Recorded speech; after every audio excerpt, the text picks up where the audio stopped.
भगवान बुद्ध ने बनाए गृहस्थों के नियम। भगवान बुद्ध ने दरिद्रता को जीवन का सौभाग्य कहकर उसे ऊपर उठाने का प्रयास नहीं किया। भगवान बुद्ध ने गरीबों को यह भी नहीं कहा कि तुम संतुष्ट रहो, क्योंकि तुम ही सारी पृथ्वी के उत्तराधिकारी हो, बल्कि इसके विरुद्ध उन्होंने धन का स्वागत किया। जिस बात पर बुद्ध ने जोर दिया वह यह थी कि धन पर भी जीवन मर्यादा का अंकुश लगा रहना चाहिए। एक बार जहाँ भगवान बुद्ध विराजमान थे, वहीं अनाथ पिंडक पहुँचा। आकर उसने तथागत बुद्ध को अभिवादन किया और एक ओर बैठकर बोला, क्या भगवान आप कृपया बताएंगे कि वे कौन सी बातें हैं जो गृहस्थी के अनुकूल हैं, गृहस्थ को अच्छी लगने वाली हैं, गृहस्थ के द्वारा स्वागतार्थ हैं, लेकिन जिनका प्राप्त करना कठिन है। अनाथ पिंडक का प्रश्न सुना तो तथागत ने उत्तर दिया, ऐसी बातों में पहली बात है न्यायतः धन प्राप्त करना। दूसरी बात है यह देखना कि सगे संबंधी भी न्यायतः धन प्राप्त कर सकें।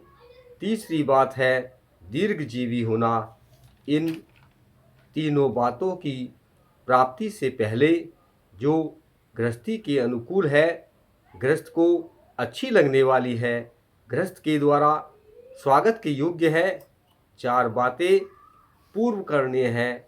वे हैं श्रद्धा रूपी सौभाग्य का होना, शील रूपी सौभाग्य का होना, उदारता रूपी सौभाग्य का होना तथा प्रज्ञा रूपी सौभाग्य का होना।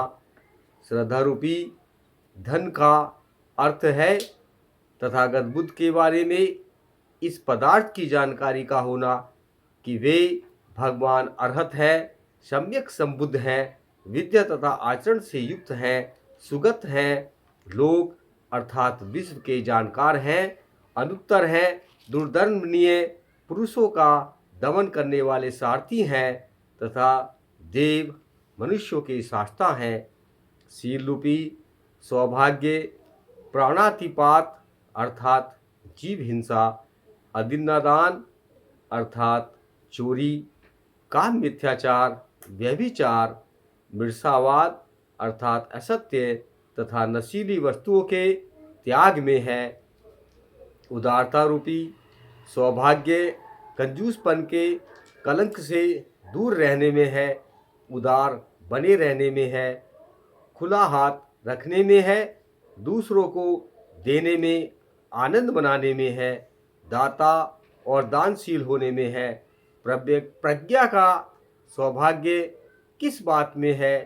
प्रज्ञा का सौभाग्य इस बात के जान लेने में है कि जिस गृहस्थ का मन लोभ के वशीभूत रहता है, लालच के वशीभूत रहता है, द्वेष के वशीभूत रहता है, आलस्य के वशीभूत रहता है, तंद्रा के वशीभूत रहता है तथा चित्त की व्यग्रता के वशीभूत रहता है, वह पाप कर्म करता है। जो करना चाहिए वह नहीं करता है। इसके फलस्वरूप उसे न सुख की प्राप्ति होती है और न सम्मान की। लोभ, लालच, द्वेष, आलस्य, तंद्रा, चित्त की अस्थिरता तथा संशयालुपन, ये सब चित्त के धब्बे हैं। जो गृहस्थ अपने चित्त को इन धब्बों से मुक्त कर लेता है वह बहुल प्रज्ञा हो जाता है, प्रथुल प्रज्ञ हो जाता है, उसकी बुद्धि निर्मल हो जाती है, वह पूर्ण ज्ञानी हो जाता है। इस प्रकार न्यायतः बड़े परिश्रम से, बाहुबल से पसीना बहाकर जो धन कमाता है वह बड़ा सौभाग्य है।